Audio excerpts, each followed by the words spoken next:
Hello dear student. आज से हम JNV क्लासेस स्टार्ट करने वाले हैं। जवाहर नवोदय विद्यालय के क्लास स्टार्ट आज से शुरू होगा और ये क्लास जो है 6th और 9th दोनों के लिए ही स्टार्ट होगा। और आज से जो है हम 6th के लिए स्टार्ट करेंगे। तो जवाहर नवोदय विद्यालय में सिलेक्शन पाने के लिए सबसे मेन चीज़ ये है कि जब तक आपको कॉन्सेप्ट क्लियर नहीं होगा तब तक आप सवाल को सॉल्व नहीं कर पाएंगे। जब तक आपका बेस ही क्लियर नहीं होगा तो आप सवाल को कैसे सॉल्व कर पाएंगे। तो हम इस वीडियो लेक्चर में बेसिक से और सारे कॉन्सेप्ट को बेहतरीन तरीके से क्लियर करते जाएंगे और आप सब बड़े ध्यान से सारे वीडियो लेक्चर को देखेंगे और समझेंगे। तो आपके जवाहर नवोदय विद्यालय में जो 6th क्लास के हैं उनमें जो है क्या क्या एग्ज़ाम में आपके आएंगे। तो एग्ज़ाम में जो है आपका मैथ होंगे, दूसरा उसमें रीजनिंग होगा और तीसरा हिंदी होगा।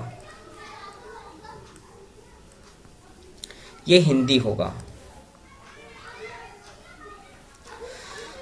तो ये आज जो स्टार्ट करेंगे हम मैथ से स्टार्ट करेंगे और मैथ का फर्स्ट लेसन है नंबर सिस्टम, संख्या पद्धति के बारे में जानेंगे। तो नंबर सिस्टम से जितने भी क्वेश्चन बनेंगे, जिस भी टाइप के क्वेश्चन बनेंगे, वो सारे कॉन्सेप्ट और हर टाइप के क्वेश्चन को कवर करेंगे। अगर आपने एक बार कॉन्सेप्ट को क्लियर कर लिया ना स्टूडेंट, तो नवोदय का हर एक क्वेश्चन आप बहुत ही आसानी से सॉल्व कर पाओगे। और आप इस वीडियो लेक्चर में सिर्फ क्वेश्चन सॉल्व करना ही नहीं सीखेंगे बल्कि आप टाइम मैनेजमेंट करना भी सीखेंगे। आप किस तरीके से कम समय में आप क्वेश्चन को सॉल्व कर सकते हैं।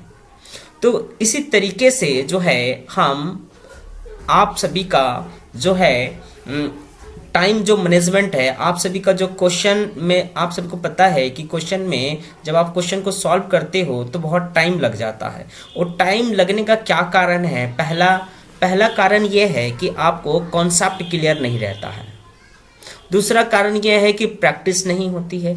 तीसरा कारण यह है कि जो है आपको शॉर्ट ट्रिक नहीं मालूम होता है। ये शॉर्ट ट्रिक भी जब ही होगा जब आपको बेस क्लियर होगा। जब तक बेस क्लियर नहीं होगा ये शॉर्ट ट्रिक आपके दिमाग में नहीं आएंगे, ये दिमाग से ऊपर चले जाएंगे। तो इसीलिए सबसे पहले आप मैथ्स के बेसिक कॉन्सेप्ट को समझिए और उसके बाद फिर हम शॉर्ट ट्रिक को भी समझेंगे ताकि जो है आप एग्ज़ाम में कम से कम समय में ज़्यादा से ज़्यादा क्वेश्चन को कर पाएंगे। तो चलिए इस वीडियो लेक्चर को स्टार्ट करते हैं।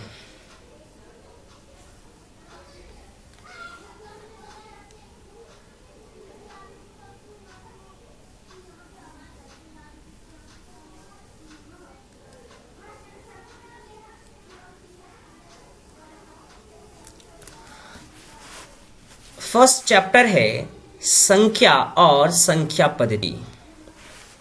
संख्या और संख्या पद्धति। तो अब जो है आज के सेशन में हम संख्या और संख्या पद्धति से जितने भी क्वेश्चन बनेंगे और जितने भी उनके कॉन्सेप्ट है, जितने भी टाइप है, उन सारे टाइप को कवर करेंगे। तो सबसे पहले जानते हैं हम अंकगणित में संख्या को दर्शाने के लिए 10 संकेत होते हैं। आप किसी भी संख्या को दर्शाते हैं या फिर लिखते हैं तो उसके लिए सिर्फ 10 संकेत होते हैं और वो 10 संकेत कौन कौन हैं इसका ज्ञान होना बेहद ज़रूरी है। जितनी भी संख्या है, चाहे छोटी संख्या हो या बड़ी संख्या हो, सिर्फ 10 संकेत से ही वो सारे संख्या बनते हैं। जैसे वो 10 संकेत कौन कौन हैं? तो आपके हैं 0, 1, 2, 3, 4, 5, 6, 7, 8, 9। ये 0 से लेके 9 तक हैं और यही 10 संकेत हैं जो आप किसी भी संख्या को बनाते हो इन्हीं से। अंकगणित में किसी भी संख्या को बनाते हो या दर्शाते हो या लिखते हो तो सिर्फ और सिर्फ इन्हीं 10 संकेत के यूज से ही कर पाते हो। जैसे आपको 499 लिखना है बच्चे, तो यहाँ पे देखेंगे कि 499 आ गया, तो इसमें देखेंगे कि क्या है 499। ये देखिए इसी में से ही आपके हैं, क्योंकि ये 10 संकेतों से ही मिलकर ये बना है आपका 499। तो उम्मीद है कि ये चीजें क्लियर हो पा रहा होगा। फिर से समझिए कि अंकगणित में संख्या को दर्शाने के लिए 10 संकेत होते हैं, और वो 10 संकेत कौन कौन होते हैं बच्चे? तो 0, 1, 2 से लेकर 9 तक होते हैं। अब बात कर लेते हैं संख्या के प्रकार की। संख्या के कितने प्रकार होते हैं, कितने टाइप्स होते हैं, एक एक करके सभी को अच्छे तरीके से समझते हैं। तो फर्स्ट है हमारा प्राकृतिक संख्या। प्राकृतिक संख्या को नेचुरल नंबर्स कहते हैं। प्राकृतिक संख्या क्या होता है? 1 से शुरू होकर गिनती में आने वाली संख्याएं प्राकृतिक संख्याएं होती हैं।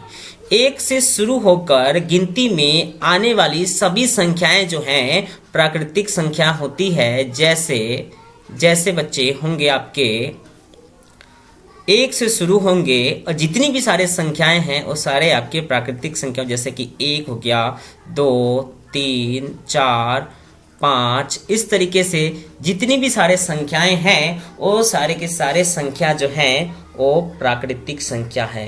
क्या है? प्राकृतिक संख्या है। अब बात करते हैं पूर्ण संख्या का, कि पूर्ण संख्याएं क्या होती हैं। पूर्ण संख्या क्या होता है? पूर्ण संख्या को हम होल नंबर भी कहते हैं इंग्लिश में।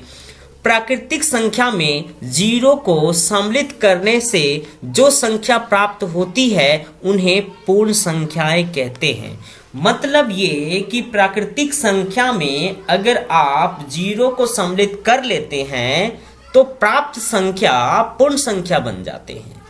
जैसे देखेंगे स्टूडेंट आप स्क्रीन पे कि अगर आपने यहाँ पे देखिए क्या लिखा हुआ है कि प्राकृतिक संख्या में, तो प्राकृतिक संख्या क्या है बच्चे? तो प्राकृतिक संख्या आपका 1, 2, 3, 4, 5 ... है। ये सारे प्राकृतिक संख्या है। लेकिन अगर आप प्राकृतिक संख्या से पहले 0 को शामिल कर लेते हैं बच्चे, ये 0 को शामिल कर लेते हैं, तो ये जो संख्याएं हैं इन्हें ही हम पूर्ण संख्या कहते हैं। अर्थात प्राकृतिक संख्या में 0 को शामिल कर लेते हैं, प्राकृतिक संख्या में 0 को शामिल कर लेते हैं तो प्राप्त सभी संख्याएं जो हैं पूर्ण संख्या होती है। या फिर आप ये भी कह सकते हैं कि 0 से स्टार्ट होती हो, 0, 1, 2, 3, ये जो है पूर्ण संख्या है, जो 0 से स्टार्ट हो या फिर प्राकृतिक संख्या में 0 को शामिल कर ले। तो उम्मीद है कि ये सारे क्लियर हो पाया होगा। अब बात करते हैं पूर्णांक संख्या का, कि पूर्णांक संख्याएं जिन्हें हम अंग्रेजी में इंटीजर्स नंबर्स कहते हैं, जिन्हें हम इंटीजर्स नंबर्स कहते हैं। ये इंटीजर्स नंबर क्या होते हैं ये देखिए। प्राकृतिक संख्या में शून्य तथा ऋणात्मक संख्या को सम्मिलित कर लिया जाए तो उन्हें पूर्णांक कहते हैं। मतलब प्राकृतिक संख्या में शून्य तथा ऋणात्मक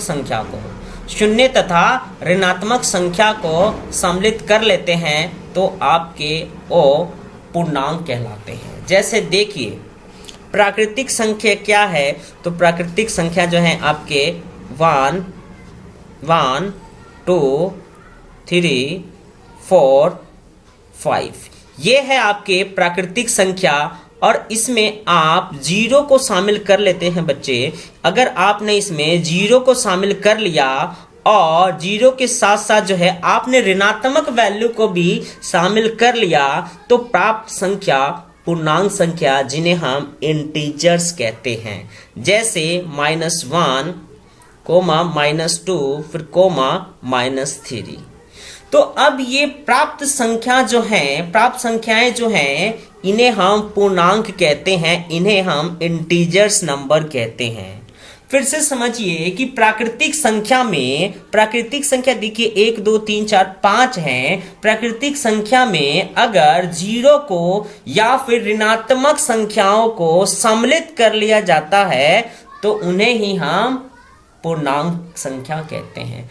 तो प्राकृतिक संख्या आप देखेंगे कि 1 2 3 4 5 है और इसमें जीरो को भी शामिल किया गया है और साथ ही साथ इसमें ऋणात्मक संख्याओं को भी शामिल किया गया है। तो ये सभी प्राप्त संख्या जो है पूर्णांक है।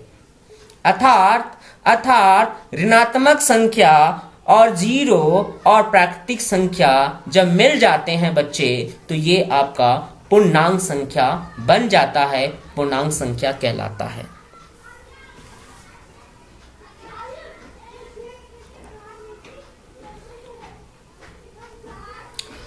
अब बात करते हैं सम संख्या का, कि सम संख्या क्या होता है। सम संख्या को अंग्रेजी में इवन नंबर्स कहते हैं। इवन नंबर्स क्या होता है, वे प्राकृतिक संख्याएं जो 2 से भाग हो जाए, मीन्स डैट 2 से पूर्णतः कट जाए, उसे हम सम संख्या कहते हैं। जैसे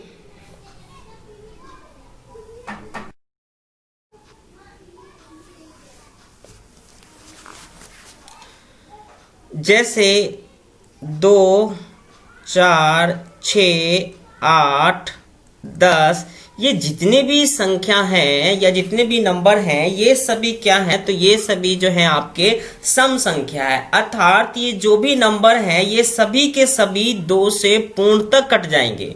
तो जो 2 से पूर्णतः कट जाता है, भाग हो जाते हैं, विभाजित हो जाते हैं, वह संख्याएं सम संख्याएं कहलाते हैं, वह संख्याएं सम संख्या कहलाते हैं। अब बात करते हैं विषम संख्याएं की, कि विषम संख्याएं क्या होता है।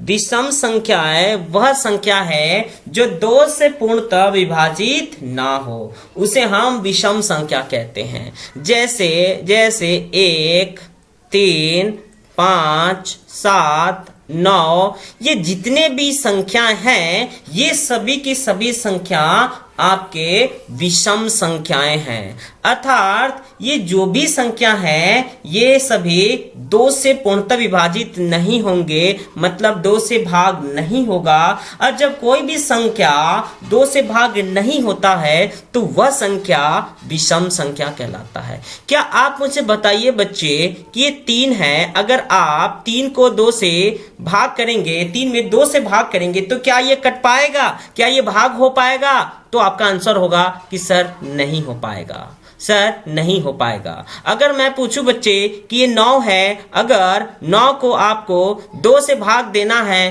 तो क्या बच्चे ये 2 से भाग हो पाएगा 9 में?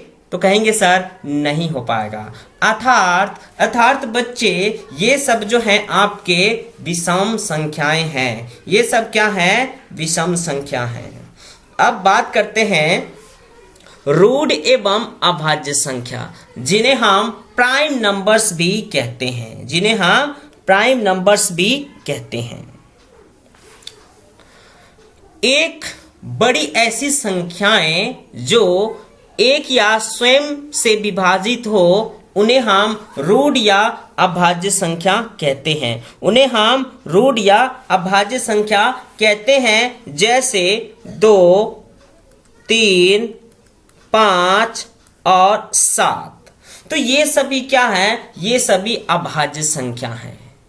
ये सभी क्या है, अभाज्य संख्या है, क्योंकि ये एक या स्वयं से ही विभाजित हो सकते हैं और किसी अन्य संख्या से विभाजित नहीं हो सकते हैं। इसीलिए ये संख्या जो है अभाज्य संख्या है, या फिर इन्हें आप रूढ़ भी कह सकते हैं और अंग्रेजी में प्राइम नंबर्स कहते हैं। तो ये सभी जो है आपके 2 से, ये सभी मतलब क्या है, 2 3 5 7, ये सभी आपके अभाज्य संख्या है, क्योंकि ये संख्या 1 से कट सकते हैं और सेल्फ मतलब अपने आप से कट सकते हैं और किसी भी नंबर से नहीं कट सकते हैं, तो इन्हें ही हम अभाज्य संख्या कहते हैं। अब बात करते हैं भाज्य या यौगिक संयुक्त या समष्टि संख्याएं हैं, जिन्हें अंग्रेजी में कंपोजिट नंबर कहते हैं। जिन्हें अंग्रेजी में कंपोजिट नंबर कहते हैं। कंपोजिट नंबर क्या होता है? ऐसी प्राकृतिक संख्या जो एक या स्वयं के अतिरिक्त दूसरी संख्याओं से भी विभाजित हो, उन्हें हम भाज्य संख्या कहते हैं। आपने उसमें देखा था कि एक से और स्वयं से हो रहा था भाग, लेकिन इसमें ऐसा नहीं है। इसमें एक और पॉइंट ये आ गया कि एक से तो होंगे ही, स्वयं से तो होंगे ही, लेकिन कोई तीसरा या कोई दूसरा और भी संख्या है, या फिर इन दोनों के अलावा और भी संख्या है जो भाग हो जाए, तो उन्हें जो है हम भाज्य संख्या कहते हैं। उन्हें हम भाज्य संख्या कहते हैं। जैसे 4 हो गए, 6 हो गए, 8 हो गए, 9 हो गए, 12 हो गए, 14 हो गए, 15 हो गए। ये देखेंगे बच्चे कि ये देखिए 4 जो है आपके ये 2 से भी डिवाइड हो जाएंगे। ये 4 जो है 2 से डिवाइड हो जाएंगे। ये 4 खुद से भी डिवाइड होगा और ये 1 से भी डिवाइड होगा। तो आप ये देखेंगे कि 1 से तो हो ही रहा है, 4 से तो हो ही रहे हैं, बट 2 से भी हो रहे हैं। तो कहने का मतलब ये है कि स्वयं से और 1 से, इनके अलावा दूसरी संख्या से भी विभाजित हो, तो वह संख्या भाज्य संख्या कहते हैं। वह संख्या भाज्य संख्या कहलाता है, क्योंकि यहाँ पे देखेंगे कि 4 जो है 2 से भी हो रहा है। इसी तरीके से 6 देखिए, 6 क्या होगा? ये 2 से भी होंगे, 3 से भी होंगे और 6 से भी होंगे। फिर 8 को देखेंगे कि 8 किस किस से होगा? तो ये 8 आपका 2 से भी होंगे। उसके बाद जो है 4 से भी होगा और 8 से भी होगा। मतलब 1 और स्वयं के अतिरिक्त किसी अन्य संख्या से भी विभाजित हो रहा है, तो इसका मतलब यह है कि यह संख्या जो है भाज्य संख्या है।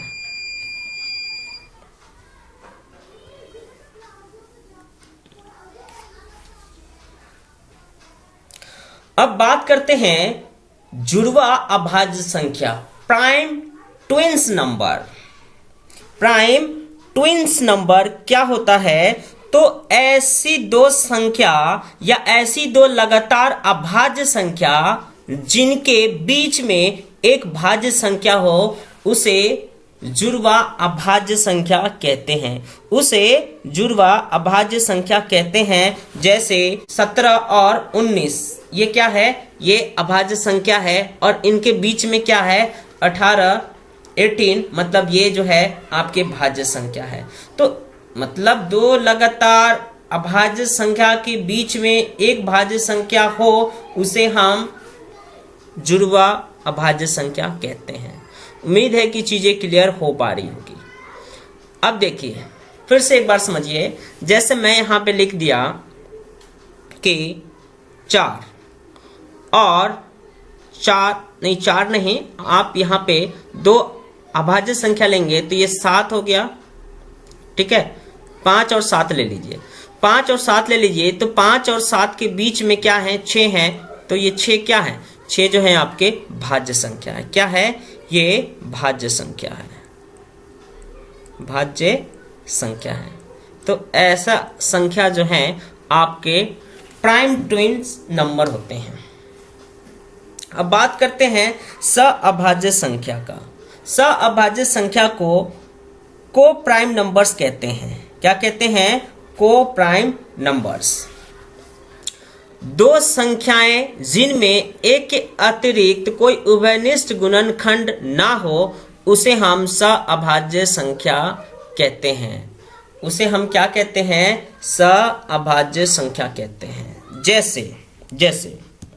जैसे 16 और 9 ले लेते हैं और 16 ले लेते हैं। तो ये 16 और 9 क्या है? तो ये 16 और 9 जो है आपका सअभाज्य संख्या है, क्योंकि 2 संख्या जिनमें एक के अतिरिक्त कोई उभयनिष्ठ गुणनखंड ना हो। अब यहाँ पे देखेंगे कि ये 9 और ये 16, तो कोई ऐसा है जो इनमें कॉमन आए?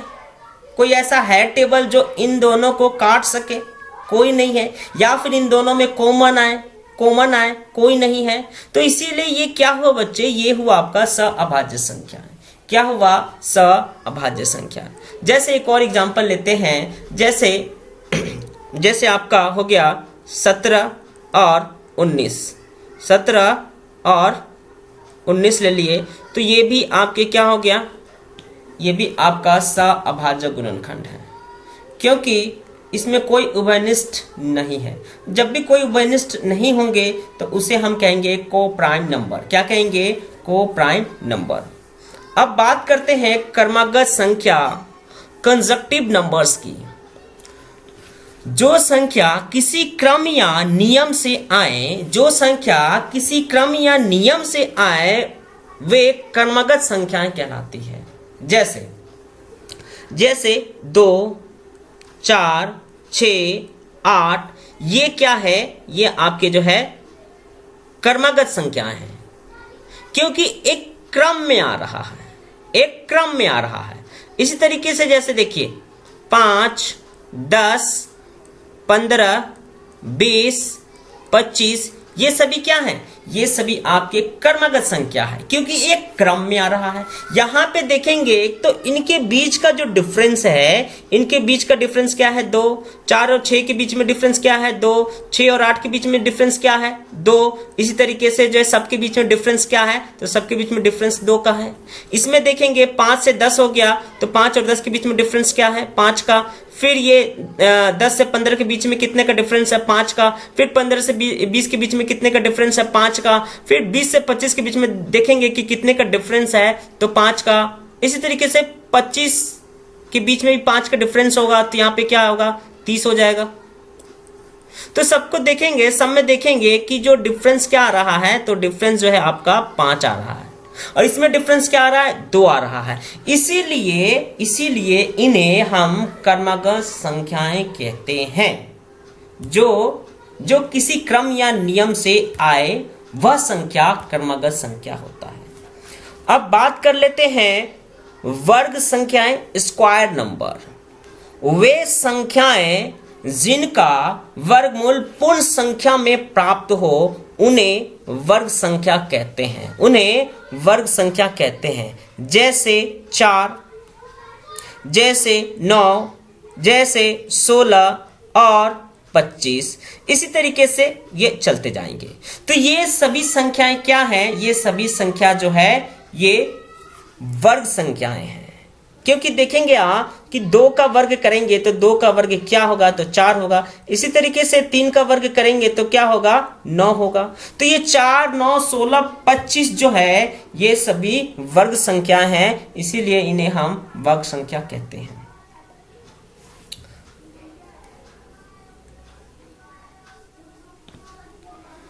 अब बात करते हैं घन संख्याएं की, कि घन संख्या क्या होता है। वे संख्याएं जिनका घनमूल पूर्ण संख्या में प्राप्त हो, वे संख्याएं जिनका घनमूल पूर्ण संख्या में प्राप्त हो, उन्हें हम घन संख्या कहते हैं, उन्हें हम घन संख्या कहते हैं। जैसे 8 हो गया, जैसे जो है आपका 27, फिर 81, फिर 125, इस तरीके के संख्या जो है आपके ये घन संख्याएं हैं। ये सब क्या है, ये सब घन संख्या है। क्योंकि ये देखेंगे कि ये 2 का घन क्या होता है, तो 2 का घन जो है आपका 8 हो गया। फिर 3 का घन क्या होगा, तो 3 का घन जो है आपका 3 को 3 बार, तो 3 3 9 9 3 27 हो गया। इसी तरीके से 4 का करेंगे तो क्या हो जाएगा, 4 चौक 16 और 16 चौके 64 हो जाएगा। फिर 5 का घन करेंगे तो क्या हो जाएगा, ये घन है बच्चे, 5 का घन करेंगे तो क्या हो जाएगा, ये 125 हो जाएगा। तो ऐसी संख्याएं जो हैं ये घन संख्या कहलाती हैं। अब बात कर लेते हैं अंकों के मान के बारे में। अब बात करते हैं अंकों के मान के बारे में। अंकों के 2 मान होते हैं, एक होता है वास्तविक या शुद्ध मान और एक होता है स्थानीय मान। तो बात करते हैं वास्तविक या शुद्ध मान किसे कहते हैं। किसी भी अंक का वह मान जो कभी भी नहीं बदलता है, कभी भी नहीं बदलता है, उसे वास्तविक या शुद्ध मान कहते हैं, उसे वास्तविक या शुद्ध मान कहते हैं। जैसे मैं यहां पे लिखूं कि 4792, तो यहां पे क्या है, तो ये चार का वास्तविक मान क्या होगा, तो 4 का वास्तविक मान 4 ही होगा। इसी तरीके से 7 का वास्तविक मान क्या होगा, तो 7 का वास्तविक मान 7 होगा। और 9 का वास्तविक मान क्या होगा, तो 9 का वास्तविक मान जो है 9 होगा। और 2 का वास्तविक मान क्या होगा, तो 2 का वास्तविक मान 2 होगा। तो यहां पे देखेंगे 4 7 9 2 एक संख्या है जो कि अपने आप में एक वास्तविक संख्या है, क्योंकि इनका मान चेंज नहीं हो रहा है, इनका मान चेंज नहीं हो रहा है। और जब भी किसी भी वैल्यू का मान चेंज नहीं होगा, वह संख्या बच्चे, वह संख्या आपका वास्तविक या शुद्ध संख्या होता है, वास्तविक या शुद्ध मान होता है। क्या होता है, वास्तविक या शुद्ध मान होता है। अब बात करते हैं स्थानीय मान का, कि स्थानीय मान क्या होता है। किसी अंक का वह मान उसके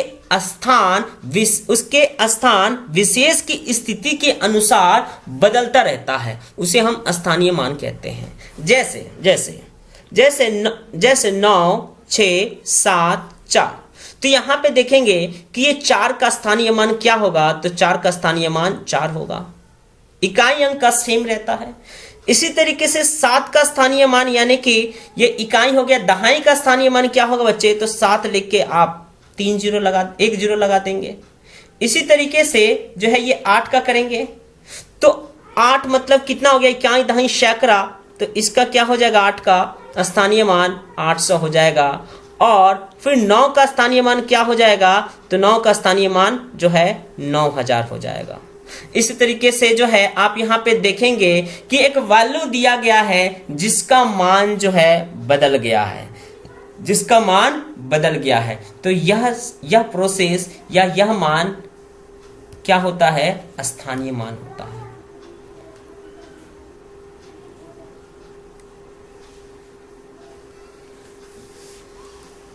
अब बात करते हैं सन्निकट मान का, कि सन्निकट मान क्या होता है। सन्निकट मान का अर्थ है किसी संख्या को 10 100 1000 10,000 आदि के शुद्ध रूप में या उनके गुणजों के रूप में व्यक्त करना ही सन्निकट मान कहलाता है। जैसे मैं यहां पे लिखो 9 7 4 2। अगर आपसे बोलो कि सैकड़े तक का सन्निकट मान निकालिए, तो आप सैकड़े तक का सन्निकट मान कैसे निकालेंगे, तो सैकड़े से पहले का एक मान देखेंगे क्या है, तो 4 है। तो जब भी जिसका भी सन्निकट मान निकालना होता है, उससे पहले वाला नंबर देखते हैं। अगर उससे पहले वाला नंबर 5 रहे या फिर 5 से अधिक रहे, 5 रहे या फिर 5 से अधिक रहे, तो क्या होता है, तो जिसका भी सन्निकट मान निकालना होता है उसमें एक जुड़ जाता है। तो जैसे यहाँ पे देखेंगे 0 है और यहाँ पे भी जो है आपका 0 हो जाएगा। और 7 का आपका सन्निकट मान निकालना है, मतलब सैकड़े तक का सन्निकट मान निकालना है, तो 7 से पहले क्या है बच्चे, ये 4 है। तो 4 क्या 5 से बड़ा है या छोटा है, तो छोटा है, तो यहाँ पे क्या होगा, तो इसमें नंबर नहीं जुड़ेगा, तो ये 7 हो जाएगा और ये 9 हो जाएगा। तो इसका जो है 9 7 4 2 में से सैकड़े तक का सन्निकट मान क्या होगा, तो 9700 हो जाएगा बच्चे। क्या हो जाएगा, 9700। इसी तरीके से दूसरे एग्जाम्पल के माध्यम से जो है समझते हैं। जैसे मैं यहां पे लिखा 4 2 9 4 9 4। अब यहां पे देखिए, अब मुझे यहां पे सैकड़े तक का सन्निकट मान निकालना है।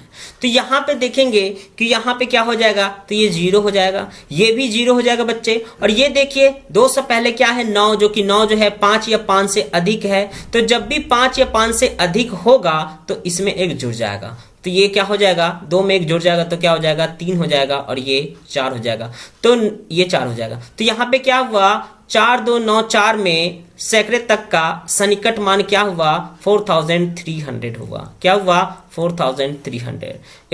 एक और समझते हैं। जैसे 7 7 4 988। अब मुझे दहाई का सन्निकट मान निकालना है, तो यहां पे क्या हो जाएगा 0 और दहाई इकाई दहाई, और इससे पहले वाला संख्या देखेंगे, ये है इसके पहले वाला संख्या जो कि 5 से अधिक है, तो 5 रहे या पहले वाला संख्या जिसका भी सन्निकट मान निकालना है उससे पहले वाला संख्या जो है 5 रहे या 5 से अधिक रहे तो इसमें एक जुड़ जाता है जिसका भी सन्निकट मान निकालने को बोलता है। तो यहां पे देखेंगे कि 8 से पहले 8 है तो इसमें एक जुड़ जाएगा, तो 8 और 1 9 हो जाएगा और बाकी सब सेम हो जाएगा नंबर। ये हो गया इसका आंसर। तो उम्मीद है कि ये सारी चीजें क्लियर हो पा रहा होगा। अब बात करते हैं संख्याएं के बारे में। संख्या मतलब बड़ी संख्या तथा छोटी संख्या को समझते हैं कि बड़ी संख्या क्या होता है, छोटी संख्या क्या होता है, इसके बारे में जानते हैं। तो बात करते हैं आप बड़ी से बड़ी संख्या के बारे में। दिए गए अंकों में बड़ी से बड़ी संख्या लिखने के लिए उतनी ही बार 9 लिख देते हैं तो आपका प्राप्त संख्या बड़ी से बड़ी संख्या बन जाता है बच्चे। तो देखिए बच्चे, मैं आपको बोलूं कि दो अंकों की बड़ी से बड़ी संख्या लिखिए। 2 अंकों की बड़ी से बड़ी संख्या लिखिए। तो 2 अंकों की बड़ी से बड़ी संख्या क्या हो जाएगा बेटा? तो आपका 2 अंकों का बड़ी से बड़ी संख्या वही उतनी ही बार 9 लिख देते हैं, तो यहां पे 2 बार 9 लिख देंगे। अगर पूछा जाए कि 4 अंकों की बड़ी से बड़ी संख्या लिखिए, 4 अंकों की बड़ी से बड़ी 4 अंकों की बड़ी से बड़ी संख्या लिखिए। तो 4 अंकों की बड़ी से बड़ी संख्या क्या हो जाएगा बच्चे? तो 4 बार आप 9 लिख लेंगे, 4 बार आप 9 लिख देंगे, तो ये हो गया 4 अंकों की बड़ी से बड़ी संख्या। इसी तरीके से अगर आपसे पूछे कि 6 अंकों की बड़ी से बड़ी संख्या लिखिए, यहां पे आ जाएगा 7 अंकों की बड़ी से बड़ी संख्या लिखिए, तो 7 बार 9 लिख देंगे। जैसे देखिए यहां पे पूछा जाए कि 7 अंकों की बड़ी से बड़ी संख्या लिखिए, तो क्या हो जाएगा? तो आपके 7 अंकों की बड़ी से बड़ी संख्या क्या करेंगे? तो 7 बार 9 लिख देंगे। 1 2 3 4 5 6 7, 3 3 6 1 7। तो ये हो गया आपका। अब बात करते हैं छोटी से छोटी संख्या का। तो 2 अंकों की छोटी से छोटी संख्या 1 के आगे शेष शून्य लगाने से बनती है, वह प्राप्त संख्या छोटी से छोटी संख्या कहते हैं। जैसे देखिए आपको लिखना है 2 अंकों की छोटी से छोटी संख्या। 2 अंकों की छोटी से छोटी संख्या क्या होगा? तो 1 के बाद जितना भी पूछे, जैसे 2 अंकों का पूछ रहा है तो 1 के बाद आप 1 0 लगा देंगे, तो ये हो गया 2 अंकों की छोटी से छोटी संख्या। जैसे 3 अंकों की छोटी से छोटी संख्या पूछे बच्चे कि 3 अंकों की छोटी से छोटी संख्या क्या होगा? तो 3 अंकों की छोटी से छोटी संख्या क्या होगा? तो 1 लिख के 2 0 लगा देंगे, 1 लिख के 2 0 लगा देंगे। अगर कोई पूछे कि 4 अंकों की छोटी से छोटी संख्या बताइए बच्चे, तो 4 अंकों की छोटी से छोटी संख्या क्या होगा? तो 1 लिख के 3 0 लगा देंगे बेटा, 1 लिख के 3 0 लगा देंगे, तो ये आपका 4 अंकों की छोटी से छोटी संख्या हो गया। अगर 5 अंकों की छोटी से छोटी संख्या लिखे या बोले तो आप 1 लिख के 4 0 लगा दोगे बेटा।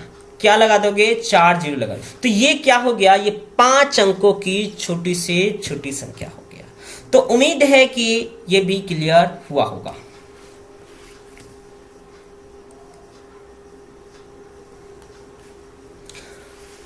अंकों के क्रम के बारे में जानते हैं। क्रम जो है 2 प्रकार का होता है, एक आरोही क्रम होता है। लगातार बढ़ते हुए अंकों को उनका आरोही क्रम कहा जाता है, यानी बढ़ते हुए अंकों का होना या बढ़ते हुए अंकों का लिखना या प्रकट करना ही आपका आरोही क्रम होता है। जैसे 3 6 9 12 जो है यहाँ पे 15 लिख दिया, 16 हो गया, ये सभी क्या है, तो ये सभी जो है आरोही क्रम में है। ये सभी क्या है, आरोही क्रम में है, मतलब बढ़ते हुए क्रम में है। ठीक है बच्चे। जैसे दूसरा देखिए 1 2 4 5 9, ये सब भी देखिए क्या है बच्चे, तो ये सब जो है आपके आरोही क्रम में है। तो ऐसे संख्या को क्या कहते हैं, आरोही क्रम कहते हैं, क्योंकि ये बढ़ते हुए क्रम में जा रहा है, ना कि घटते हुए क्रम में जा रहा है। आप सभी देखेंगे कि 3 जो भी संख्या होगा उसके बाद वाला संख्या उस संख्या से बड़ा होगा। जैसे देखिए 3 के बाद क्या है, 6, 3 से बड़ा है कि नहीं बड़ा है। उसके बाद 6 के बाद देखिए 9, 9 के बाद देखिए 12, 12 के बाद देखिए 15, 15 के बाद देखिए 16। मतलब पीछे की तरफ नहीं आ रहा, आगे की तरफ ही संख्या जा रही है। तो इसीलिए यह संख्या जो है, यह क्रम जो है आरोही क्रम है। अब बात करते हैं अवरोही क्रम का। लगातार घटते हुए अंकों को उनका अवरोही क्रम कहा जाता है।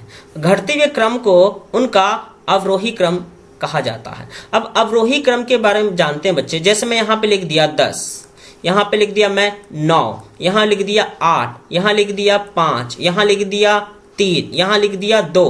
तो यहां पे देखेंगे बच्चों कि ये अंक जो है घटते हुए क्रम में जा रहा है। ये जो है घटते हुए क्रम में जा रहा है। यहां पे क्या हो रहा था, ये बढ़ते हुए क्रम में जा रहा था, और यहां पे ये घटते हुए क्रम में जा रहा है। इसीलिए इन्हें हम अवरोही क्रम कहते हैं। इसीलिए इन्हें हम अवरोही क्रम कहते हैं। जैसे फिर समझिए, जैसे मैं यहाँ पे लिखा 10, यहाँ पे लिखा जो है 5, फिर यहाँ पे लिख दिया 3, फिर यहाँ पे लिख दिया 2, और फिर यहाँ पे लिख दिया 1। तो यहाँ पे भी देखेंगे बच्चे ये क्या है, ये घटते हुए क्रम में जा रहा है, ये ऊपर से नीचे की तरफ जा रहा है। तो इसीलिए यह क्रम जो है कौन सा हुआ, अवरोही क्रम हुआ। जैसे 50 60, उसके बाद जो है 50 60, एक मिनट, जैसे 50 40, उसके बाद जो है 20 10, ये सभी क्या है, तो ये सभी आपके कैसे क्रम है, तो ये अवरोही क्रम है, क्योंकि ये घटते हुए क्रम में जा रहा है। तो जब भी कोई अंक संख्या अगर घटते हुए क्रम में हो रहा होता है या होता है, तो उन्हें हम अवरोही क्रम कहते हैं। क्या कहते हैं बच्चे, अवरोही क्रम कहते हैं।